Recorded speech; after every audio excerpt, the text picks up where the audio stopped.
The mules are in the corral. Welcome to Mule Talk, and I'm Cindy K. Roberts, your host. On this episode of Mule Talk, we have back our author, TV personality, and world-renowned mule trainer, Meredith Hodges of the Lucky 3 Ranch. Welcome back. Glad to be back. We have never run out of content every week, so of course now we're talking about breeding mules and how to prepare your jacks, so nobody knows it better than you. Well, thank you for saying so. I've had plenty of experience. I did the breeding thing on my mother's farm out in California. It was the Windy Valley Ranch, and we bred 30 mules a year out there on 1,000 acres. We had 60 head of brood mares. We had 5 jacks, 7 jennets. So we did a few jennets too to produce more jacks. Got to find out a whole lot about these guys that way. And on this farm, we not only did live cover, but we also did AI, of course, because we had 60 head of mares that we had to go through. The other thing I might say too is we had a lot of an education in selection, because we had a lot of clients that wanted a lot of different kinds of mules. So when my mother was putting the ranch together, she went out and got all different kinds of breeds of mares. About the only ones that she really didn't have were the warm bloods. And I finally bred for Trakehner mules here when I got to Colorado 6 years later. But we had Tennessee Walkers, we had Foxtrotters, we had quarter horses, Appaloosas, Paints, Morgans. The Morgans, oddly enough, were really hard to get to settle. We had Arabians, we had thoroughbreds. I remember one thoroughbred mare. They're not entirely very smart sometimes. She had pipe fencing out there, and one of the thoroughbred mares got her tail stuck in the fence. Ooh. And pulled off the tip of her tailbone trying to get away from it. So then she perpetually had a really short tail after that. The horses always have to show you how stupid they can be. You know? Okay, case in Never point. see a mule. A mule would never do that. Nope. The mules, as they got their tails stuck in the fence, it's just kind of wrapped around the post and the rail, you know. But if a mule did that, they'd just stand there and wait for you to come and untangle it or something, you know. They're a bit smarter, but horses just go into this frenzy and they end up hurting themselves worse. So it was a little disconcerting, and that was back in the day too, when we had to tube worm everybody. The paste wormer was not existent. Oh. So when it was worming week, I had to go help the vet with 100 head of animals that were there. And we got it done, you know, as often as we need to. We did it about every 6 months. But that was quite a chore, let me tell you. But quite a learning experience as well. I also learned, like we talked about in the last interview, got to know a lot about donkey behavior, and particularly jacks. And jacks, there was really, out of all those jacks my mother had, there was only one that was really kind of vicious, and that was Windy Valley Adam, who was Little Jack Horner's sire. And I swear to God that Little Jack Horner, if he had those genes, was never going to act like that one. But that one was Adam was used primarily and only for breeding. He never got any training to do anything else. And that's why I talked a little about having different things for your jack to do besides just breeding mares. They need a purpose in life that isn't just based on being used, you know, for a singular purpose, and particularly when the hormones are high and then they've got to be forced to do these things. And it's quite invasive when you're doing collection for AI too. It's, you know, you can kind of see that these animals really do feel like they're just being used. And they are. Okay. That it's quite simple. They are. And I decided that wasn't going to be the case with my jacks. And I bred for jacks too. I had Excelsior, Blue Baron, Excalibur from my jennets. Actually, it was Excel when he was born. Serendipity chased me out of the stall. But, I learned a lot about what they would what they would let you do and what they wouldn't. And I learned how to negotiate with them. And when you're breeding these jacks and everything, I know a lot of people think, oh, well, I got a really nice mare, and I think I don't want to pay a high dollar for a horse, so these jacks stud fees are really low, so I think I'll just go and find a jack and breed my mare to a jack, and then we'll just get another mule that way.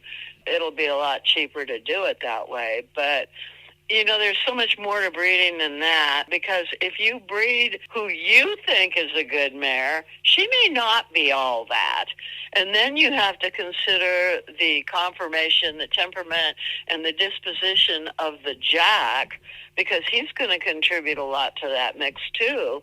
And if you get a mule that turns out with crooked legs, bad disposition, bad temperament, not much athletic ability because his legs are crooked, and bad feet, and there's just all kinds of things that can go wrong. You need to do your homework on how to evaluate these jacks.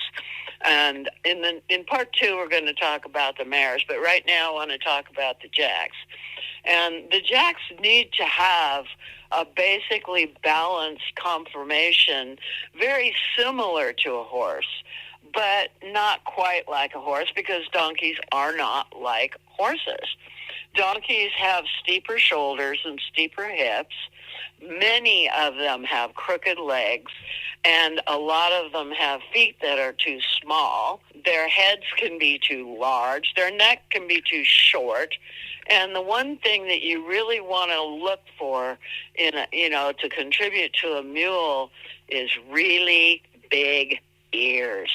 The ears are the crowning glory of a donkey jack. And we had some really amazing ones at my mom's ranch. Windy Valley Gray Cloud was a big gray jack. He was about, probably 56 inches, and his ears were just huge. Blackjack, the same thing. Dexter, the same thing. Dexter was a spotted jack, but he had beautiful ears, and all those jacks had beautiful bodies. A lot of things that you will see on jacks are long bodies and short necks. And when you're doing your assessment, and I do have a Mule Crossing article about assessing balance and shape in the equine, those rules work for all equines, horses, mules, donkeys, ponies. And you need an animal where the center of gravity is right down the middle of the torso. When you do that, there is equal distance back to the flanks and back to the forearm from that center of gravity, and that the jack has enough length of neck so that he can arc his body and stretch his spine so he can really reach well underneath his body with his hindquarters and have his hind feet step into the footprints of the front feet. So it creates a balanced movement. And when you do this, you don't have animals with rough gaits. The rough gaits come from animals that are really not put together that well. And it takes a long time and a lot of research to, really get what you're looking for, especially when you're looking at an animal with hair on it, because the hair can create an optical illusion and make you think things are straighter when they really aren't. And the other optical illusion that takes place is when you have a paint jack or a paint horse. It's really sometimes very difficult to see if everything is straight on the legs and everything with all that hair on it if they're not clipped. So as a judge, I learned how to look right through that hair and see that body and see what the skeletal structure of that animal is. And as in horses, the jacks also need to have a really nice, refined head. Now, most of them will have a Roman nose. And in a mule, that is a redeeming quality. They can be very, very handsome with a Roman nose. It's not not a defect. I know we like to see heads on thoroughbreds, quarter horses, and Arabs more like the Arabian heads. And, of course, the quarter horses came from the original foundation stock of the Arabians. And it gives them very pretty heads, but in a donkey or a mule, it actually just keeps the head more refined. And even though they may have a Roman nose, it might be quite attractive because of the way that they are. Anyway, the heads, when they're balanced on the body, they shouldn't be oversized. You know, with the mammoth donkeys, too, you want to be careful with the mammoth donkeys because they're so big and they can be so klutzy if they're not balanced. They need a good length of neck. They need a head that's not oversized or with too much bone. You see a lot of thick bone over the eyebrows of the mammoth donkeys, and you'll see that same thickness of bone in the joints in the legs. And it makes them kind of clumsy, really, when you pair that off with a narrow chest and narrow hips, you know, looking from behind and in front. It's really an oddly balanced weight. And this is why it's really important to do core strength training with your mammoth donkeys and your larger mules that have been bred from mammoths, because they've got that thickness of bone, but they don't tend to have the thickness of the fatty covering that they need over that to balance the weight when they're doing athletic kinds of things. The jack should not be too narrow through the chest or through the rib cage, and a lot of them are, or in the rear quarters. He can also be too wide in these areas if he's overfed. And a lot of donkeys are overfed. They're left out on pasture, and they really shouldn't be. It's better if you can keep them in a dirt lot and feed them accordingly. And I use the grass hay to balance their weight. I use their oats mix, which I give everybody. They tell you not to feed grain to donkeys, but I think you need to, because our ground is not rotated properly anymore, and it loses a lot of the nutrients in it where you grow hay. And we know this from growing hay on our property. We do what we can, but you can't put all those nutrients back into the ground the way you think you can. You have to get those things into the animals. So we feed a minimum. With the mammoths, we can feed up to 2 cups of oats. People feed gallons of oats. Oh, I know they do. They don't need that, because I guess they think it's going to put weight on them or something, but it really doesn't. No. Equine Senior, they tell you, is going to put weight on them, but it doesn't. At the same time, you know, it may have the nutrients in there to put on the weight, but it's sucking the fluid out of their system. Mm-hmm. And you can't put enough water on those dehydrated things to supplement the fluids that an animal puts through their digestive tract to digest all that dry food. They're built for that. Yeah. And if you put dehydrated pellets or hay cubes or stuff in them, it's just going to suck the life out of them is what it's going to do. So what you want to do is try to avoid that. And show glow vitamins are a pellet, but on a mammoth, you would only maximum feed 1 ounce of those in a cup, and maybe a cup and a half of oats, fed once a day. And that's just to make sure that they get their daily vitamins and mineral requirements. And then what I do, too, is I will leave a trace mineral salt block in every pen where they're going to be, so that they can go to it anytime they want, because I have found that their natural instincts dictate what they need and when they do it. I don't think that people can determine that. I don't think researchers or veterinarians can predict that. I think that's something that needs to be left up to the animals. You just need to leave the things out there for them to be able to get to. And Trace Mineral Salt Blocks has all of the different minerals and salt that they need, you know, at any given time. And if they're free to go to it, they can do it when they want to. They don't have to be looking for it in the dirt, because that's what they will do. if they're out on the prairie or up in the more mountainous foothills and stuff like that, you see donkeys that are digging around and in the dirt looking for their vitamins and their nutrients, and they eat all kinds of weeds and stuff out there too. And those trace mineral salt blocks must have everything that they need, because my animals are not getting any really bad vices or anything like that, and they're not acting like they need anything. Granted, they do eat their own manure once in a great while, but that manure goes through them, and what's left in it, that they poop often is just stuff that they have not processed in their intestines, and so they can actually get nutrients from it. Okay. It's called coprophagy, Okay. and they'll do that, in a dirt lot, but not extensively if they're fed right. And if the salt blocks are there, they'll go do that. And if there's any hay that they have left over, they'll pick that up. They'll go around the fence line if if they've got a turnout pen on the other side of the fence, and they'll grab grass under the fence and stuff. And they keep themselves healthy that way. It's not bad for them to eat their own manure, as long as that's not all they're doing, But that's also why it's really important to clean your pens. And if it's a larger pen, we clean our larger pens once a week.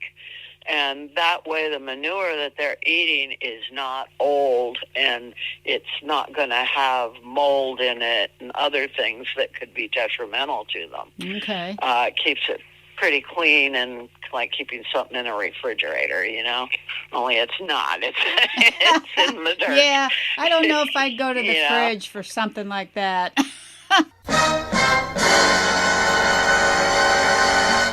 Yeah, right. Right. So again, talking about the conformation of the jacks, you want a jack that has as much angle to the hip and shoulders as possible. Now, they're never going to be that 45-degree angle that the horses have, but you want to get that as close as possible, because that is going to give them their athletic ability in the offspring. They need to be able to move. And something that is really post-legged, if the angles in the hips and shoulders are too steep, it is going to be very much like they will get post-legged in their legs and won't be able to flex in the joints in the hocks and the knees and the fetlocks. And they need to get that kind of animation going through the joints to be able to really move and have athletic ability. And a lot of mammoths, because of that thickness of the bone, see, the jack contributes the thickness of the bone. And so a lot of people, they think that the mammoth jacks, because they're big, are going to give them a bigger mule. And that's not necessarily true. What they do is they give you a heavier mule, which isn't a bad thing. When you cross them out on thoroughbred horses, and in the case of my testing the warm bloods, it gives them a thicker bone in their legs and everything, which makes it more desirable when you're going to do those really stressful kind of dressage and combined training. It gives them a lot of action. They can bend in their joints very well when their hips and shoulders are at a 45. And you need that thickness of bone when you're going to get into jumping and stress that you do in endurance, because that you get spring to your step from a large standard and a standard jack, which kind of takes the concussion off the bones. But when you're galloping 3 miles over 20 jumps or 30 jumps, that's a lot of stress put on the animal, and they need thicker bones for that. Okay. So you have to assess, with the jack, what you're going to be doing. The other thing is, let's just say you want your animal, maybe not for that, but for packing. If they're going to carry heavy loads, they're going to need more thickness of bone. But you may want to breed to a shorter mare, because you don't want a pack mule that's 16, 2 hands high to load with all the stuff you're going to have to load on that animal. You want to keep them low to the ground so that it's easy to pack them. So that's a consideration too. But if you want something that's going to be a really nice show animal and a good dressage animal, maybe not jumping, but dressage, you might want the more refinement and the narrower bones that come with a large standard or a standard jack, and breed those to your saddle horses that are between probably 14.3 and 16.2 hands, and you will get a gorgeous show animal, because by not having that thickness of bone, it's going to make their head, their neck, their bodies look much more trim. They won't have that heavy bone over the eyebrows, and you're going to get a lot prettier face and head and neck and everything, and a really streamlined body on your mule. And then, like I was talking before, no foot, no donkey, no foot, no mule, no foot, no horse is quite literally true. You want to make darn sure that that animal has a balanced foot, that he doesn't have any faults like being buck-kneed, calf-kneed, tied up in the knee, round bones, short, straight pasterns, coon-footed, too long a cannon bone, sickle-hocked, splay-footed, knock-kneed, bow-legged, pigeon-toed, broken forward or backward feet, or too straight through the stifle and the hock. These are all serious faults and should be avoided when breeding. Oh yeah. A little bit cow-hocked is probably okay, because it does afford them a lot better lateral action. When they're a little too post-legged, straight-legged, they can kind of get stuck. All of these other faults, they are just not good. And a lot of these donkeys will have those faults. Your feet, the coat should be smooth and inclined to look sleek, and the hooves are slightly oily. They should not be contracted, but well sprung, but more upright than a horse. They need to have a well-extended, healthy frog. That means that in a donkey, you have a lot more heel left, and in a mule, that a lot more heel than you do in your horses. A lot of horses sit right down on the ground, and the frog needs to come in contact with the ground so that it can keep pumping blood through the foot. Any things that you see happening to the hoof should be definitely inspected carefully. You don't want any weakness in the hoof itself. White line is a common problem, and I think, in my opinion, it's coming from feeding donkeys food that is a little bit too rich for them. Okay. And it causes the hooves to start to collapse and get misshapen, causes stress rings in it. The hooves are too soft. They're not hard. They need to be hard. And a donkey with an adequate heel on it will bring the frog to the ground the way it grows underneath. It should. So these are all things you need to kind of keep an eye on. I talked a little bit about the head and neck of the jack. He does contribute that, and he needs to have a balanced body himself, so that the offspring, when bred to a mare that is balanced, they will be balanced. Too long a back is not really all that desirable, because there's too much of a spread between the withers and the croup. And if you're riding in that, it can really get to be a real problem, especially with donkeys. They tend to be rather weak through their backs, and when they get too long, what happens is they start getting lordosis or swayback really bad as they age. It gets worse and worse and worse. You don't want a back that's too short, but you don't want a back that's too long either. And if the jack has either one of those don't use him for breeding. We have too many animals that are being bred that are, have too many faults, and they come with problems, which comes with vet bills later on. Right. And it's better to just be smart about this in the beginning. And people who are only breeding once should just take their mare to a reputable breeder who knows and has jacks standing that are really nice jacks. They should all also have the capacity to collect their jacks and freeze semen and be able to give it to you and send it to you long distance so your vet can artificially inseminate your mares. Only a facility that's set up to do this would be a reputable breeding facility. People that just get into it, so they can sell mules are not doing the world a favor by breeding a lot of mules with animals that are substandard. Too many of them do end up going to the slaughterhouse, and it's just heartbreaking. People think of it in terms of money, but you don't get money like you think you're going to get from animals that are that substandard. It just doesn't happen. Then these jacks, when you're looking at their neck, make sure they don't have a U-neck, because they will not be able to stretch the spine and arc the back upward to carry a rider, and that's converse to the sway back. They need to be able to do that.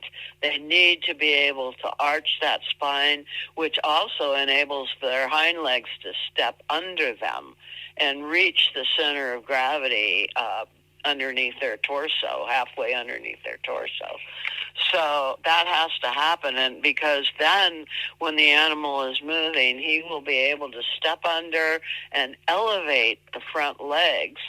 And with a 45 at the shoulder, he should be able to pick that front end up, bend those knees, and then extend forward, which will increase his stride and his balance when he's moving.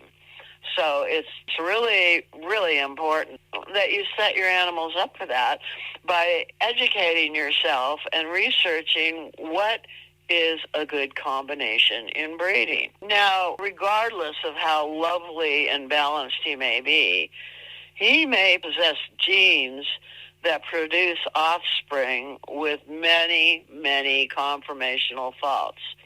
Usually the faults will skip a generation, so when you have a really pretty jack, he may not have had a really pretty sire or a really pretty dam. Since donkeys have been so inbred, it's hard to really predict what there's going to be. The other thing that's a problem is that people have not kept very good records on the breeding of these animals. Right. So so you can't really look in the background and say, oh, well, yeah, this is impressive bred, so therefore. Mm-hmm. And even this problem existed with the impressive quarter horses. They were, inbred because they were so, perfect that they actually inbred this impressive disease they can get that runs through all the impressive horses. So, you got to be aware that these problems can exist and take the time to go out, look at the offspring of these jacks. What have they been producing? What have their sires been producing? If you can take the time to take a trip around and find out who has these offspring, take the time to go and look at them. Because stronger traits and faults that they can have will come through the offspring, and they will show. So you want to do the same thing with the mares. Who's her sire? Who's her dam? What is their breeding record? And get whatever you can. And we're lucky today to have mule breeding registries that are fairly good. American Donkey and Mule Society has done an extensive registry. Now, I know they're kind of backing off right now, but that registry should still be preserved. The American Mule Association has a good registry. NASMA, North American Saddle Mule Association, has a good registry for show mules. And so, take the time to look into these registries. There is the Miniature Donkey Registry. We have a lot of registries, but that's because we've developed a lot of mules and donkeys over the years, particularly in modern times. We didn't think that these animals were going to be used as much when the industrial age came through, but I've done a lot of work with a lot of people, and now mules and donkeys are more popular than ever because people are finding new uses for them. And they're doing extraordinary things with them, everything from trick training. Boy, trick training a mule or a donkey is so much more impressive.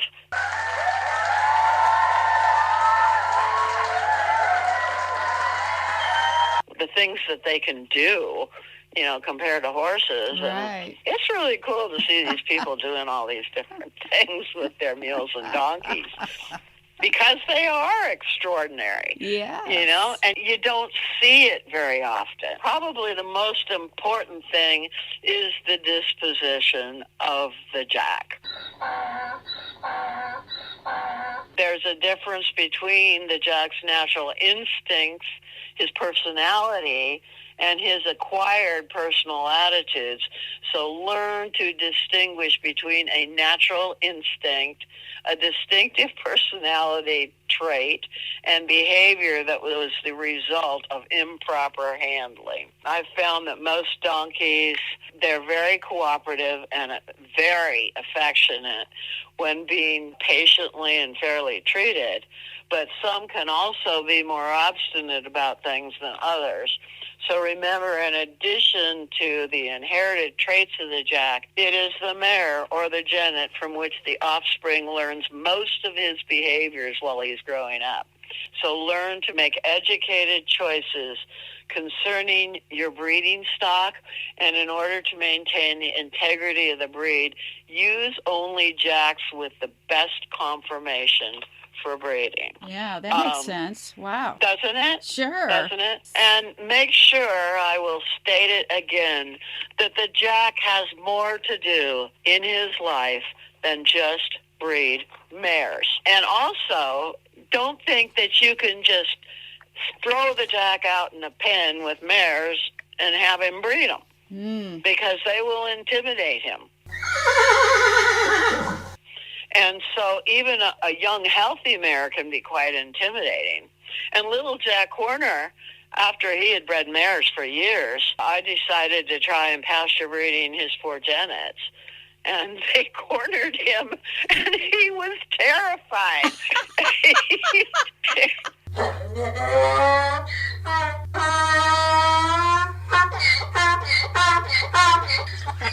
What am I going to do with all these aggressive females, and they're all in heat?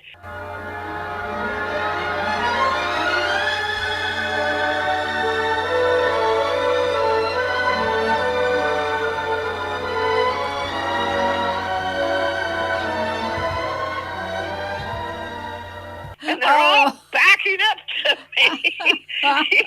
I thought, this is not a good idea. That's and this is when I learned. I learned how to train him to breed mares, and my other jacks too, so that it wasn't quite as intimidating to them, because there were some mares that were just wild and woolly and they didn't want it. He was afraid. He'd hide in the corner. And here's the thing about jacks is that they can take up to 3 to 4 hours to breed a mare, and you just stand there and wait.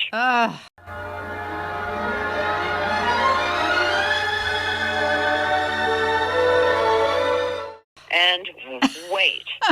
And because this is an unnatural act to them. Well, yeah. So I figured out that you need to really plan for it, and you need to do the things where you're actually negotiating with your jack and teaching him that he can be confident in breeding the mares. He doesn't need to sit there and peruse it like donkeys like to peruse everything. I mean, you can start perusing when the sun comes up and not be done with your solution till the sun goes down. And so I started talking with little Jack Horner, and he's the one that taught me that it's a good idea. His offspring, I had to learn to teach them to breed mares. So I decided when they were very young, right after they were weaned, I put them in a pen one-on-one. One mare, 25 years or older, so that her chances of settling, if he bred her, were slim to none. And I just left them in there for 2 years, so they got used to being around mares. I kept the jennets on the other side of the barn where they couldn't see them. They could probably still smell them because they've got an amazing sense of smell. If they don't get to really integrate with the jennets, then they don't learn that that's what they're supposed to breed. If they're not seen, they're only smelled and heard once in a while. It's not a big deal. The other thing that people told me, too, is that, don't get your Jack and your stallions together because the Jack will kill the stallion. Little Jack Horner had been breeding mares forever, and my stallion, Kip, the Beau, registered quarter horse, had been teasing them. They both had interaction with the mares, and so after a while I put them next to each other during turnout. And I went out one day, and little Jack Horner had jumped the fence and gotten in with Kip. Uh-oh. They were just grazing, and they were cool, but there weren't any mares around them, see. Two bachelors. So they were fun. Yeah, two batches, batching it, Yeah. Eating up the grass during turnout, and then I went out and got them, and everything was fine. And I wouldn't say that should be a regular thing. Sure. It just so happened that I had trained them well enough for good manners during handling, both on the ground, under saddle, on the drive lines and everything. Cool. That, like all my mules, they learned their good manners, and they did not get aggressive with each other, because they knew that would make the mama mad, and they really don't like it when the mama gets mad. She just looks like a crazy lady. She doesn't do anything but look crazy. When I'm jumping around and yelling at them, they go, "Oh, my God, what's the matter with you?" And then they just stand still, and they look at me, and they forget about each other. So that's the best way I know to get them to stop fighting and acting stupid, So I decided that I was just going to have to teach little Jack Horner how to breed mares and how to do it quickly. So what I did was, we have this area in the tack barn. We had a breeding chute in there with a platform behind it. It's one that my mother's husband designed. It's open. It's not like a stanchion, but you put the mare, you open the side of it, you stick the mare in there. It's open all the way across the top, and there's a bar to measure how wide the mare is behind it, and the platform is behind because we were primarily using the large standard donkey, little Jack Horner. And so what I did was I learned that if I went ahead and cleaned the mare with a hand towel, and I just did it, first of all, just to, of course, she's peeing and everything, and I would catch the pee in the hand towel and then turn it over and get another one to clean her and just dip it in water and clean her off. But I would take the hand towel that she peed on, and I'd put it on the hitch rail about 10 feet away. Then I would go get little Jack Horner. I would bring him in, put a drop noseband on him so that he could not grab the mare with his teeth, except just a little bit, just to hang on. And I would take him to that hitch rail and let him sniff it. That would usually make him drop down within 20 minutes. And then I would just wash him with regular water, no soap or anything. You don't want to use that. Just water. When he dropped, warm water, went ahead and washed him off, and then, of course, he sucked it back up again. But then he went and resumed sniffing that rag and dropped down again in another 20 minutes. Then we could go ahead and cover the mare. So I was never in there covering mares for more than an hour. This works wonders. And the mares don't get scared because he's got that drop noseband on. It keeps his mouth fairly shut so he can't hurt them. Right. That's really important. Yeah. And then I just let him sit on the mare after he's done. Let him sit on the mare until he's done and wants to jump back. And when he did, and he hit the platform again behind the mare, then, of course, he sticks his nose. Did I do my job? Isn't this cool? And I go, oh, yes, LJ, this is super cool. Now would you like some oats? And I give him the oats for doing a job well done. And he'd take his oats, and then we would walk off the platform and back to the barn. And he was a very willing breeder that way, and that's the way you want your Jack to be. And the only way to get that is to really give him other jobs to do, like riding, driving, whatever else, so that he's not just being used for breeding. And teach him his good manners. And if you just use this approach, your Jack will be a willing breeder, and he will be a good breeder, and he will produce outstanding offspring. Wow. This is almost going to be rated R on this episode. Almost. But that depends on where you come from. Well, that's true. And this is very educational. It is. And when you're raised on a farm, you see all that stuff. Well, yeah, this is an educational It's normal program. Behavior, and actually it's normal human behavior, too. Well, sure. We just like to hide it. Yeah. And if we don't hide it, then people get perverted. Oh, Lord. What can I say? But that's in somebody's mind. Yeah. That's in your mind. This breeding thing, it's important to think about the way that these animals are bred and that it's done cleanly, in good taste, because, again, the animals don't like being used. Right. Oh, yeah. And they know when you're doing your best. Mm-hmm. And you're doing the best thing for them. Okay. Meredith, wow, you've been wonderful. Thank you again. And, of course, you have a website. Yes, my website is at www.lucky3ranch.com, and I have a second one for children at jasperthemule.com. We also have a Facebook page, Meredith Hodges Public Figure page. I do have a personal page, but it's maxed out.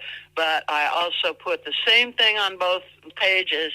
And if you don't find what you want posted on Facebook or on my website, you are welcome to email me at meredith@lucky3ranch.com, and I answer all my mail promptly. And you can also call me at 1-800-816-7566. If you don't get me straight up, leave a message. I answer all my calls, too. Awesome. Wow. Well, you have a wonderful afternoon, and we will talk soon. If you'd like to be a guest on the show or a sponsor, send me an email. everycowgirlsdream@gmail.com. Gotta go. My mule is looking for me.